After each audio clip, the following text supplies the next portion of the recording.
Deixa eu fazer uma oração por ele para dar a legalidade espiritual aqui, amém? Do que ele vai ministrar.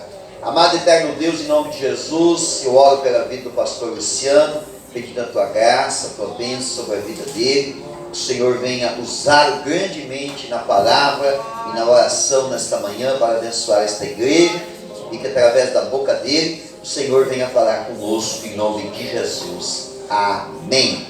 Deus abençoe, fique à vontade. Glória a Deus. Bom dia, igreja. Bom dia. Paz seja convosco.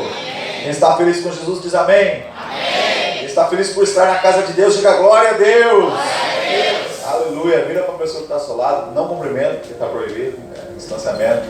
Mas dá um sorriso com os olhos aí para ela. Né? Sorri com os olhos, porque essa máscara atrapalha o teu sorriso, né? Mas sorri com os olhos, diz que bom que você veio hoje, meu irmão. Diz que bom que você está na casa de Deus. Aleluia. E dê mais uma salva de palmas para Jesus bem forte. Para glorificar o Senhor. Aleluia. Aleluia. Podemos se sentar na presença do Senhor. Irmãos, eu estou feliz por estar aqui com vocês. Sempre é um privilégio estar juntos com vocês e com a família do pastor Jadir, que é uma família que nós amamos muito de coração e que temos aí caminhado por um bom tempo já juntos. E eu tinha que vir aqui, irmãos. Na verdade, eu estou pregando em outras igrejas desde quarta-feira, né? Desde quarta-feira passada. Eu estou no estado desde segunda.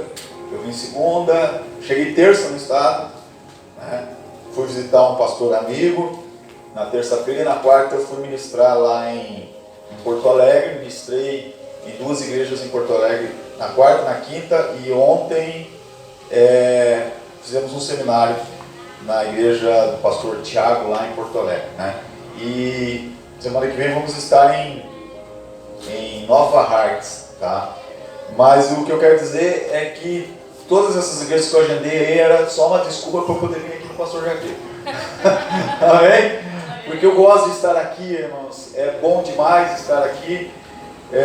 Quando eu venho aqui no pastor Jadir, eu me sinto bem, a gente é bem tratado, eu me sinto importante. As pessoas recebem a gente com um sorriso, né? E essa igreja é uma igreja que eu falo para o pastor Jadir, é uma referência, né? É uma igreja muito bem pastoreada e muito bem gerida por esse homem de Deus, amém? E cada vez que eu venho aqui eu aprendo, né? E a última vez que eu estive aqui, o pastor falou, nós estávamos ministrando um seminário sobre finanças, e nessa última vez que nós estivemos aqui, eu falei de um sonho meu para ele, e ele me abençoou, irmãos. Eu fui abençoado, né? E esse sonho se concretizou, que é o livro, né, que você vai ter a oportunidade de adquirir, o livro Fé versus Medo. Inclusive o pastor de vocês aí tem uma parte aí no prefácio, né? Ele prefaciou esse livro para nós também, porque nós temos caminhado junto, e cada vez que eu venho aqui eu sou abençoado. Então eu vim aqui para receber uma bênção também, amém? Eu vim aqui para ser abençoado esse ano, amém, irmãos?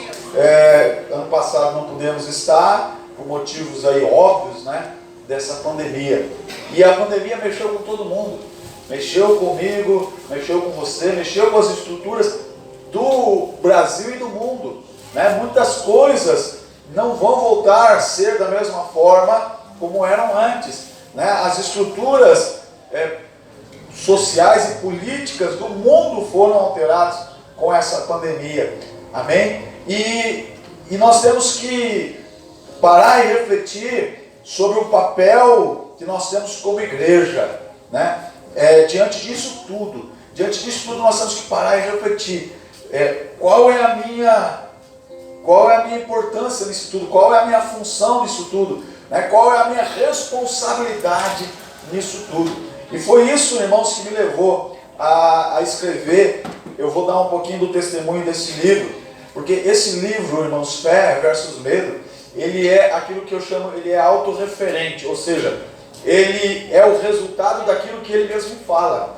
Aquilo que está no livro, né, o próprio livro é a realização daquilo que o livro fala. Porque é uma realização de um sonho. É uma realização de algo que teve necessidade de acontecer um enfrentamento de medos. Tivemos que romper algumas coisas. Em 2019, eu fui para... 2018 eu fui para Cambé, acho que foi 2018 que eu estive aqui, antes de ir para Cambé, né? Ou depois que eu estive em Cambé eu vim. Eu vim, né? Não, foi 2019 que eu estive aqui, eu acho. Eu não sei exatamente. Mas nós estávamos no final de 2019 passando por uma luta tremenda, por uma adversidade muito grande. E aí entrou o ano de 2020, aquele negócio que a gente está acostumado a fazer sempre, quando entra o ano, projeto de vida, né? Ano da superação. Foi o título que nós escolhemos para 2020, né? Ano da superação, nós vamos nos superar e tal. E em março veio a pandemia. E aí, eu sempre positivo, eu sempre tive pensamento positivo, né? Eu sempre fui otimista, eu sempre dizia, não, irmãos, mês que vem esse negócio acaba, né? A gente volta. Aí veio abril, eu digo, não, irmãos, em maio isso já acabou, né? E aí veio maio, e veio, e nós estamos até hoje nessa, né? Até agora nós estamos nesse negócio da pandemia, mas quando chegou lá por maio, junho, irmãos, eu confesso para vocês que o terror começou a tomar conta da vida de muitas pessoas e começou a querer tomar conta da minha vida também. O medo começou a querer tomar conta e eu vi pessoas começando a ficar em depressão, eu vi pessoas, né, apavoradas. Algumas pessoas me chamavam, alguns amigos diziam, né? Teve uma irmã daqui de Novo Hamburgo que falou, pastor Luciano, eu estou apavorado, pastor Luciano, quando é que isso vai acabar? Pastor Luciano, o que vai acontecer? Será que Jesus está voltando? Jesus vai voltar? E aí eu vi, irmãos, que as pessoas começaram a ficar com medo, e eu comecei a buscar em Deus, e Deus começou a ministrar no meu coração, e Ele me trouxe uma série de mensagens, que no mês de julho nós ministramos ali na igreja, onde nós pastoreamos, na cidade de Cambé. Durante 4 semanas nós ministramos a série de mensagens, Fé versus Medo. E nessa mensagem eu comecei a estimular os irmãos a realizar. Eu disse, a pergunta que Deus fez para mim foi essa: você vai deixar o ano de 2020 ser um ano perdido para você? Você vai deixar 2020 ser um ano perdido? Você vai realmente fazer com que, deixar que 2020 seja o ano que você não fez nada, que ficou marcado para você negativamente como um ano de uma pandemia, como um ano de uma doença? E esse foi o desafio que Deus colocou no meu coração. E durante a mensagem que eu estava pregando, eu falei, eu joguei esse desafio para a igreja. Eu falei, vocês vão deixar esse ano passar em branco? Vocês não vão realizar nada nesse ano? E eu falei, vocês têm que realizar algo, vocês não podem deixar esse ano passar em branco. Vocês têm que fazer com que esse ano fique marcado positivamente na vida de vocês. E aí, quando eu falei isso, o Espírito Santo veio na hora, assim, na minha mente e falou, e você, o que vai fazer? E aí começou a trazer os sonhos. E eu comecei a perguntar para os irmãos, quais os sonhos que você tem engavetado aí, que você não tirou para fora ainda? E aí o Espírito Santo me trouxe também um sonho de adolescente que eu tinha, de escrever um livro. Inclusive foi onde eu compartilhei com o pastor Jadir aqui. Inclusive ele está me devendo, porque o combinado era eu e ele escrever junto o livro, né? O combinado era nós, vamos ter que fazer isso aí, né? Era nós dois escrever o livro junto, né? E ele falou assim, não, pastor, vai que Deus vai te abençoar. E ele me abençoou, e eu recebi aquela bênção. E daí eu falei para a igreja, irmãos, esse ano eu vou escrever um livro.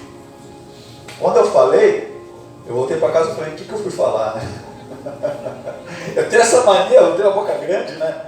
Mas a Bíblia diz que hora a gente fala e hora a gente profetiza. Amém, irmãos? E eu tenho esse negócio comigo, depois que eu falo eu tenho que fazer. Eu não posso falar, eu tenho que me segurar. Se eu falar, eu faço. Eu tenho que fazer, né? E daí eu falei para o Espírito Santo, eu falei que eu vou escrever um livro, e agora? Dá um jeito aí. O que eu vou escrever? Aí o Espírito Santo falou, tu vai escrever aquilo que eu falei para ti. aquilo que eu ministrei ao teu coração. Então aquela série de mensagens, Fé versus Medo, virou o livro Fé versus Medo. Nós transformamos o livro. E assim surgiu esse livro. Amém, irmãos? Assim surgiu esse livro e a realização de um sonho. E Deus realiza sonhos. E eu vou dizer para você, irmãos, o ano de 2020 foi um dos melhores anos da minha vida. Foi um dos melhores anos da minha vida. Eu nem lembro do Covid. Eu não me preocupei com o Covid. Claro, a gente toma todos os cuidados, mas a minha igreja não parou um culto. Obviamente que diminuiu o número de pessoas, né? Tem limitação de pessoas, mas a gente continuou trabalhando, a gente continuou fazendo a obra, né? Sem medo. Porque o que é mais contagioso que o vírus é o medo. Amém?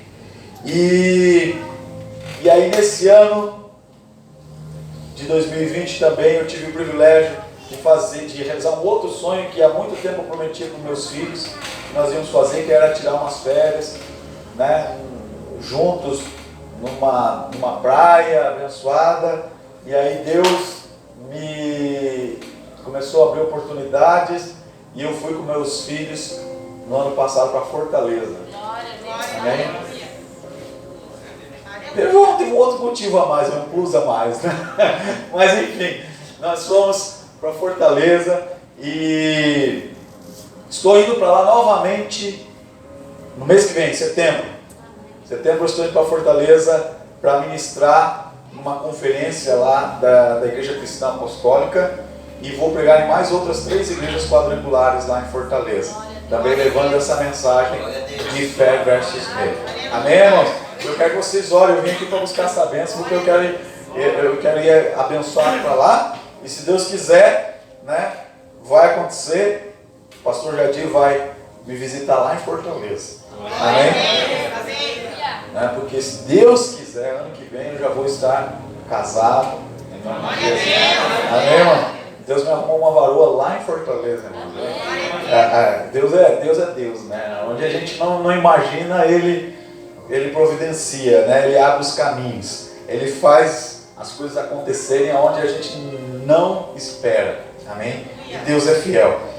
E eu sempre digo, irmãos, eu vivi a vida inteira aqui no Rio Grande do Sul, mas eu vou ser bem sincero, eu nunca gostei de frio. Eu sempre dizia assim, eu nasci para morar no Nordeste.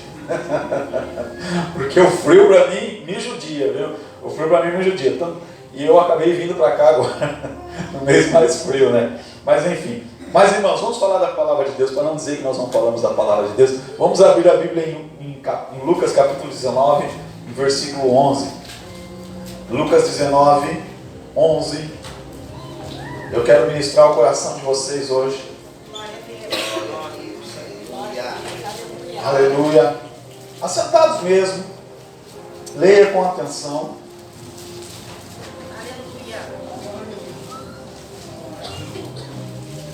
Eu quero falar com vocês hoje sobre o servo medroso.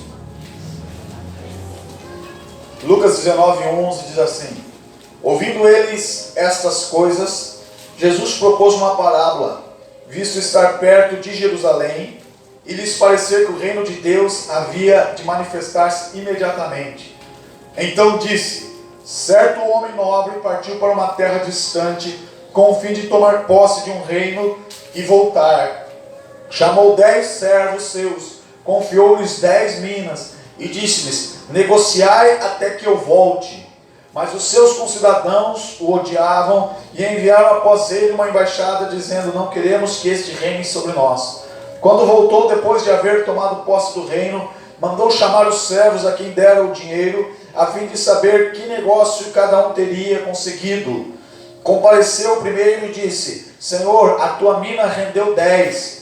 Respondeu o Senhor: muito bom, ou muito bem, servo bom, porque fosse fiel no pouco, terás autoridade sobre 10 cidades.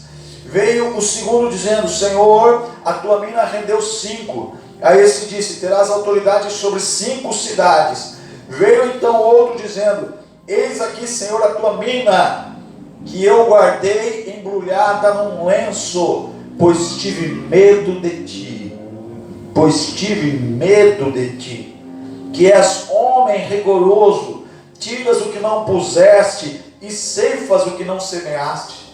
Respondeu-lhe o Senhor: servo mau, por tua própria boca te condenarei. Sabias que eu sou homem rigoroso, que tiro o que não pus, que ceifo o que não semeei. Por que não puseste o meu dinheiro no banco? Então na minha vinda o receberia com juros. E disse aos que o assistiam: tirai a mina e dai ao que tem 10. Eles responderam: Senhor, ele já tem 10. Pois eu vos declaro, a todo que tem, dar-se-lhe-á, mas ao que não tem, o que tem lhe será tirado. Aleluia. Irmãos, essa é uma palavra forte. Essa é uma palavra forte. E ela traz uma mensagem muito profunda para nós nos dias de hoje. Ela traz uma palavra muito profunda. Jesus contou essa parábola porque ele estava chegando em Jerusalém. Ele vinha de Jericó e estava se aproximando de Jerusalém. E o povo que seguia Jesus, eles, segundo aqui está escrito, eles imaginavam que chegando em Jerusalém, Jesus ia fazer uma revolução e ia tomar o poder, porque ele era o Messias. E o povo de Israel esperava o Messias como um governo humano, como um governo político, como um grande homem, como um homem poderoso politicamente, como um rei. Eles imaginavam, a palavra Messias quer dizer rei ungido, e é exatamente isso que Jesus é. Mas eles imaginavam que o reino de Deus seria agora, no presente, né? Seria naquele momento, já que Jesus estava chegando em Jerusalém, que é a cidade do grande rei. Ali diz, né, por lhes parecer que o reino de Deus havia de manifestar-se imediatamente. Eles achavam que no momento que Jesus chegasse em Jerusalém, ele ia provocar uma revolução, ia tomar o poder, e ia instaurar o reino de Deus na terra. Eles achavam que ia ser imediatamente. E aí Jesus conta uma parábola, e ele diz: certo homem nobre, né, foi para conquistar, foi para uma terra distante com o fim de tomar posse de um reino, e chamou seus servos, chamou 10 dos seus servos, e deu-lhes uma mina e disse: negociai até que eu volte. Negociai até que eu volte. Diga comigo sim: negociai até que eu volte. Preste atenção. A ordem era negociai. A ordem não era esperai. A ordem não era ficar esperando. A ordem não era escondam-se aí porque esse mundo é perigoso, porque vocês vão ter muitos riscos. Não era essa a ordem. A ordem era negociar. Ou seja, a ordem de Jesus era para a ação. A ordem de Jesus era para produzir. Porque Jesus gosta de pessoas que produzem. Amém, irmãos? Preste atenção.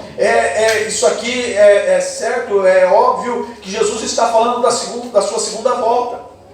E esse Jesus que aparece nessa parábola não é, irmãos, esse Jesus que a sociedade... Desculpa, né, o termo que se usa aí, a sociedade, esse povinho Nutella mostra sobre Jesus. Jesus legalzão, Jesus bonzão, né? Jesus que ama todo mundo e que no fim vai salvar todo mundo. Porque Jesus é amor, né? Jesus é amor. E se você fala qualquer coisa contrária, ele diz: é discurso de ódio. Isso é discurso de ódio, né? Porque Jesus é amor. Porque Jesus não vai condenar ninguém. É a imagem que a sociedade progressista quer passar de Jesus, mas não é essa a imagem que o próprio Jesus passa dele mesmo. Jesus se mostra aqui como um Senhor rigoroso, como um Senhor severo, que tira aonde não colocou, que colhe aonde não plantou. E aí nós vemos aqui alguns servos que entenderam a mensagem. Sabe, irmãos, com essa pandemia muita gente vinha para mim dizer assim: pastor, Jesus vai voltar logo, né, pastor? Né? E alguns dizem assim: Jesus tem que voltar logo, pastor. Jesus volta logo porque eu não aguento mais. Tem muito crente vivendo assim, esperando que Jesus volte. Eu lendo essa parábola, eu chego assim a me questionar: será que eu realmente quero que Jesus volte agora? Será que você realmente quer que Jesus volte agora? Porque quando ele voltar, segundo está escrito aqui, ele vai pedir contas. E o que você fez com a tua mina? Dá uma olhadinha pro teu irmão assim, não responde para ele, mas só dá uma olhadinha assim, irmão, como é que está a tua mina? A tua mina é o dinheiro, viu? Que a mina aqui é dinheiro, não é a tua namorada, não. Pastor, minha mina está aqui, está bem cuidado, minha mina. Não. Aqui a palavra mina significa dinheiro. Era dinheiro. Jesus deu dinheiro para os seus servos administrarem e multiplicarem. Agora presta atenção nesse princípio aqui, irmãos. Eu fiz uma jornada de leitura lá na nossa igreja, com o livro Uma Vida com Propósitos. Já leu, pastor? Vale a pena. Se você não leu, leia. Ah, pastor, eu não gosto de ler. Vou te dar uma notícia. Você que costuma dizer que não gosta de ler, você está na religião errada. Porque o teu Deus escreveu um livro. Viu? Deus deixou a Bíblia para você. É porque é para você ler. Amém? Então vamos lá. Vamos ler, gente. Porque lendo a gente cresce espiritualmente e intelectualmente. Amém, irmão? Não é questão de gostar, é questão de precisar. Viu? É questão de precisar. A gente precisa ler. Ninguém gosta de tomar remédio, mas precisa. Não é verdade? Então, irmãos, nós vemos aqui, nesse livro, Uma Vida com Propósito, eu resgatei muitas coisas simples do Evangelho, que eu já sabia, obviamente, mas que estavam meio que esquecidas na rotina do dia a dia, na correria do dia a dia, a gente esquece. Mas a verdade é, irmãos, que nós não fomos, ou a nossa recompensa, ela não está nessa vida. Amém? Mas tudo que nós formos fazer nessa vida, ela vai refletir na eternidade. Amém? Essa passagem das minas aqui deixa muito claro como que vai ser no dia que o Senhor Jesus voltar e como que vai funcionar na eternidade. Porque o Senhor disse para aquele servo que pegou a mina e multiplicou. Ele pegou aquela mina e disse: Senhor, aqui estão, a tua mina, ela rendeu 10. Ela rendeu 10. Aí Jesus disse assim: servo bom, tu vais governar no meu reino 10 cidades. No meu reino tu vai governar 10 cidades. O outro disse: Senhor, aqui a tua mina rendeu 5. Tu vai governar 5 cidades. Quer dizer, nós entendemos que aquilo que nós fazemos aqui vai determinar como vai ser a nossa eternidade. O quanto nós receberemos na eternidade. Porque a palavra de Deus, irmãos, diz que nós somos um reino de sacerdotes. Sabe, irmãos, nós não somos uma religião. O cristianismo nunca foi sobre religião. O cristianismo nunca foi sobre um lugar que você vai para cumprir alguns rituais religiosos. O cristianismo sempre foi sobre um reino. É o reino de Deus. Jesus apresenta o reino de Deus. Ele não apresenta uma religião. É um reino, é uma nação. Nós estamos numa terra estrangeira. Nós somos embaixadores. Nós somos agentes do reino de Deus. E um dia nós vamos voltar para o nosso reino. Nós vamos voltar para o reino de Deus. E lá nós vamos receber a responsabilidade de acordo com aquilo que nós fizemos aqui. De acordo da maneira que nós tratamos as coisas do reino aqui. E eu fico apavorado ao ver muitos crentes que se dizem crentes não se importando em nada com os assuntos do reino. Irmãos, a única coisa que você tem que se preocupar nessa vida é com o reino de Deus. Amém? Está na Bíblia o tempo todo, nos evangelhos, Jesus diz: buscar em primeiro lugar o... Buscar em primeiro lugar o quê? O reino de Deus. Ah, pastor, mas e as minhas contas? Mas é a minha casa? Mas e os meus sonhos? Mas e a minha casa na praia? Ah, pastor, mas... Isso Jesus diz que é as demais coisas. Ele diz que ele te acrescenta isso, mas isso é as demais coisas. A tua preocupação é o reino.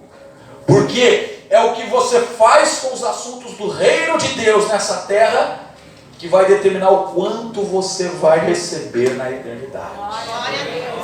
E lá é para sempre, aqui é passar. aqui é passageiro. Amém, irmãos? Lá é para sempre, aqui é passageiro. Isso aqui nós estamos aqui de passagem. Amém, irmãos? Eu creio, a Bíblia diz que nós reinaremos com Ele. Então eu creio, tem gente que acha que vai para o céu e vai ficar sentado numa nuvem, tocando arpinha. Esses dias eu fiquei em casa, irmãos, de tarde, não tinha nada para fazer. Eu fiquei a tarde inteira em casa, me deu um tédio. E eu fico pensando, se na eternidade fosse esse negócio de descansar eternamente, não vai. Irmãos, o céu vai ser um lugar de muito serviço, vai ser um lugar de muito trabalho, vai ser um lugar de muita ação. Eu creio nisso. E a palavra de Deus deixa entender isso. Que nós vamos fazer coisas grandes lá no céu, que nós vamos ter muito trabalho lá no céu. É óbvio que não vai ter mais sofrimento, mas trabalho vai ter. Eu imagino que Jesus vai dar alguns reinos para eu reinar lá.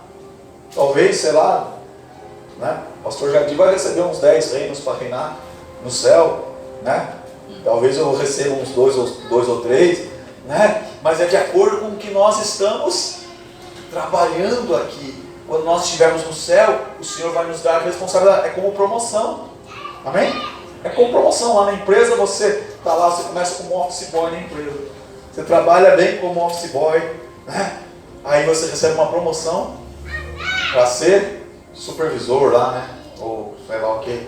Aí depois você trabalha bem como supervisor, você recebe uma promoção para ser gerente, né? E assim vai, você vai crescendo. Quando vê, você está sendo diretor lá na empresa, né? É exatamente dessa forma que funciona o reino de Deus quando nós chegarmos na eternidade. Amém? Então, como que nós estamos tratando os assuntos do reino de Deus? Nós estamos escondendo, nós estamos tendo medo. Jesus disse para aquele servo mau. E olha como o medo daquele servo, ele enrolou a mina dele num lenço. Ele enrolou a mina dele num lenço e escondeu porque ele estava com medo do seu Senhor. Por que ele estava com medo do seu Senhor? Porque ele não conhecia direito o seu Senhor. Ou a imagem que ele tinha do seu Senhor era uma imagem distorcida. Ele tinha a imagem errada do seu Senhor, porque ele imaginava que se ele perdesse a mina, ele ia ser castigado. Mas preste atenção, o que essa parábola me ensina é que Deus ele não é tão rigoroso com quem erra, mas Ele é muito rigoroso com quem não faz nada. Porque, irmãos, Ele disse, vê o que vocês conseguem. Quando Ele diz assim, ó, veja o que vocês conseguem ganhar com esse dinheiro. Negociem e vejam o que vocês conseguem ganhar. Na tradução mais atual, diz exatamente assim, peguem esse dinheiro e vejam o que vocês conseguem ganhar com isso. Isso está dizendo que é tentativa e erro. Quando você tenta uma coisa, você corre o risco de errar. Certo? Mas você erra aqui e aprende e depois você acerta ali na frente. Mas o que você não pode fazer é ficar parado. O que você não pode fazer é esconder o que Deus te deu. O que você não pode fazer é enterrar o que Deus te deu. Porque aí Ele vai ser rigoroso. Aí Ele vai ser severo com você. Você está entendendo? Jesus disse para aquele servo, pela tua própria boca eu te condenarei, porque tu sabia. Ele disse, eu sei. O servo disse, eu sabia que tu era rigoroso, que tu era severo, e que tu tira onde tu não colocou, e que tu colhe onde tu não plantou. E Jesus disse, pois se tu sabia, por que tu não produziu? Então o pecado daquele servo, irmãos, foi o fato dele saber e não fazer. Tem um monte de gente que sabe tudo. O que mais tem hoje em dia é teólogo aí. Gente que tem toda teologia. Tem gente que ensina os pastores. E aí você vai ver o que ele faz com o que ele sabe. Quantas almas ele ganhou com o que ele sabe? Quantas vidas ele mudou? Quanta diferença ele fez na vida das pessoas com o que ele sabe? Nenhuma. Jesus vai ser rigoroso com esse tipo de gente. Com esse tipo de gente que faz, que sabe e não faz. Amém? É com esse tipo de gente que Jesus não vai ser rigoroso com quem erra. Ah, eu errei. Jesus, com quem erra, Jesus é misericordioso. Porque Jesus, pelo menos, ele olha assim e diz: nossa, ele tentou, ele está tentando, ele está fazendo. E a pessoa às vezes erra. Eu cometo erros, o pastor Jardim comete erros. Todos nós cometemos erros. Mas o que nós não podemos é ficar inertes. O que nós não podemos é ficar parados no reino de Deus. Porque, irmãos, a vida é um contrato de risco. Diga comigo assim: a vida é um contrato de risco. A vida é um investimento de risco. Aqui, essa parábola fala exatamente de investimento. Ele está falando de dinheiro. E dinheiro, você sabe que o dinheiro foi feito para circular. Amém?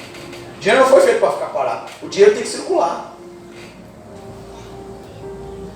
A riqueza se produz com a circulação de dinheiro.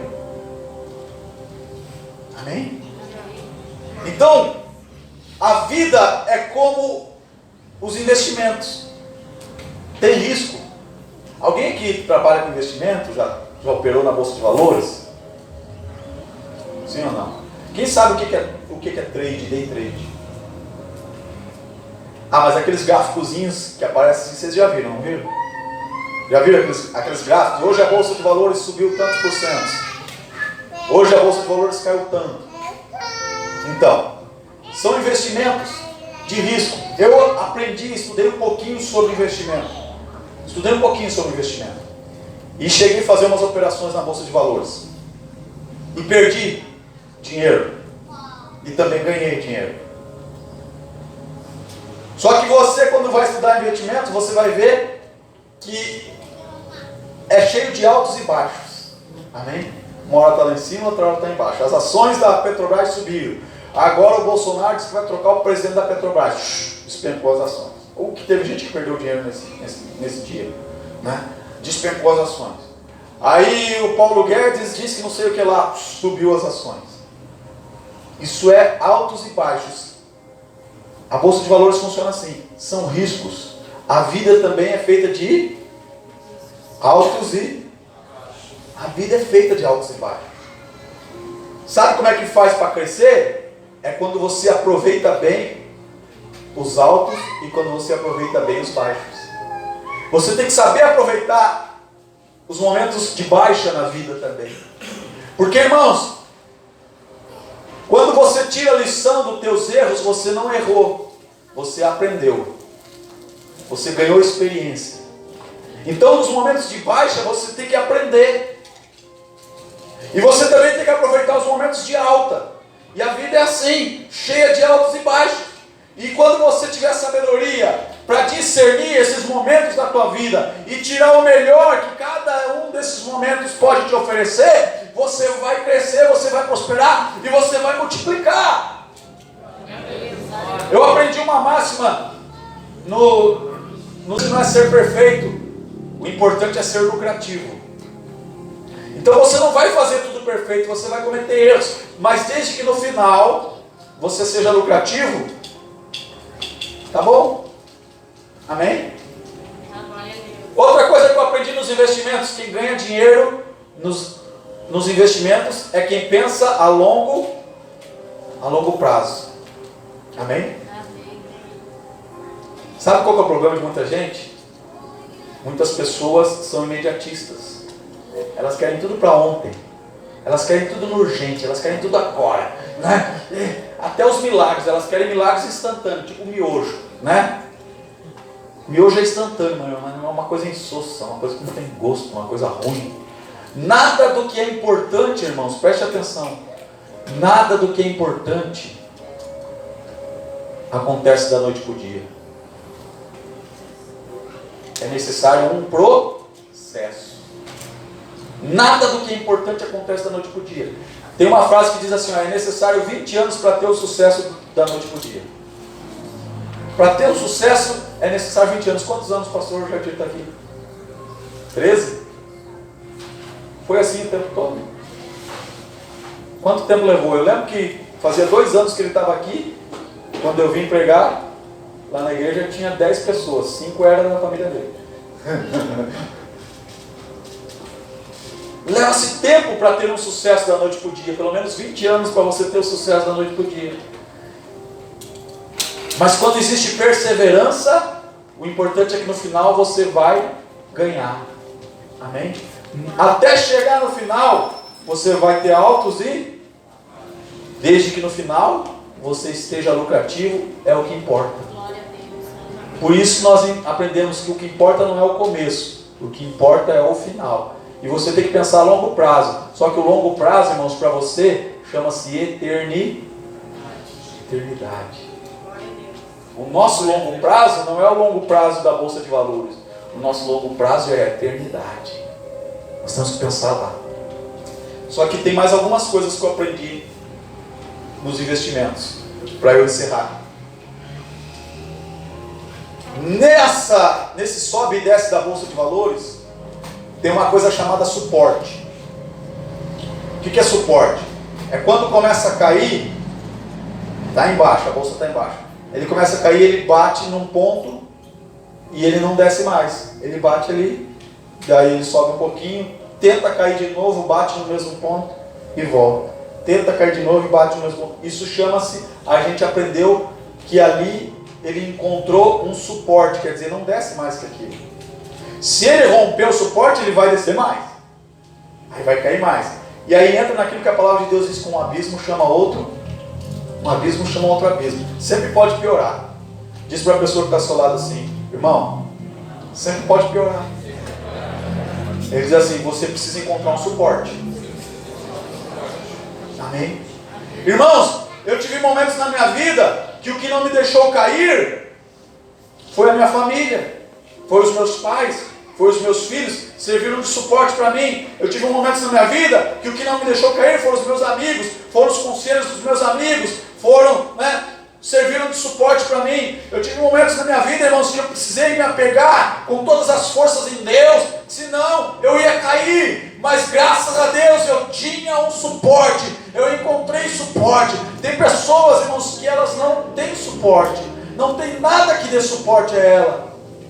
Você precisa encontrar suportes para que você pare de cair. Quando ele vem caindo e bate no suporte, irmãos, a tendência é, quando ele chega no suporte, a tendência é voltar a subir. Amém? Diga para a pessoa que está ao seu lado assim: irmão, tudo passa. Diz para ele assim: você vai voltar a subir. Amém, irmãos?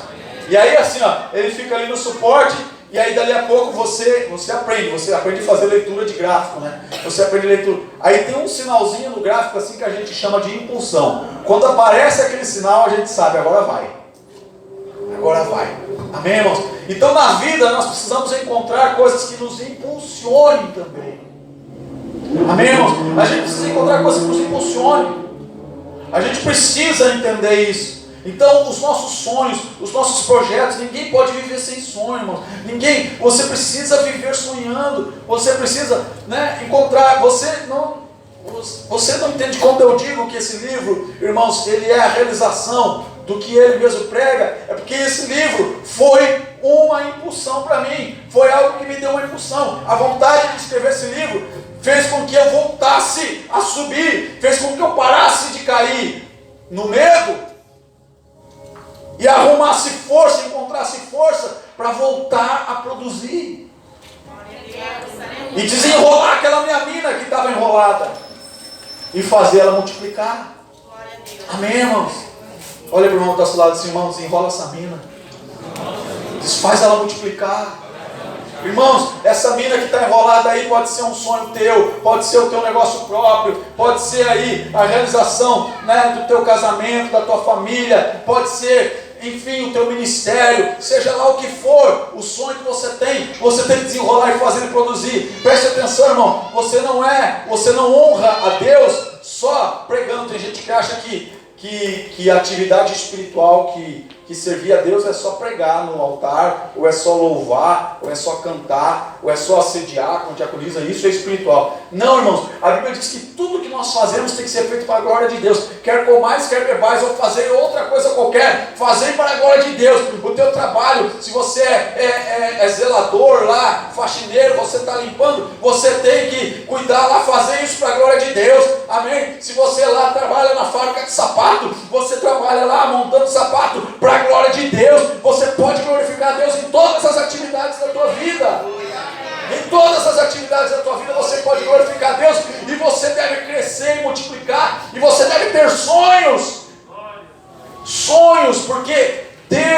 Deus ele tem compromisso com o teu sucesso. Irmão, quando você cresce, quando você prospera, quando você tem sucesso, você glorifica a Deus, você honra a Deus.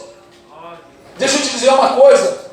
Um dia um homem comprou um carro e ele estava andando com o seu carro quebrou no meio da estrada. Ele ficou lá tentando ver qual era o problema do carro. Quando viu, parou um carrão atrás dele.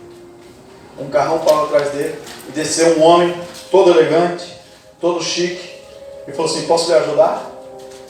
E aí o senhor disse: pois não. Aí ele abriu o capô do carro e começou lá a mexer, fez o carro funcionar. Aquele senhor, dono do carro, ficou feliz e disse: nossa, que bom que o senhor apareceu aqui.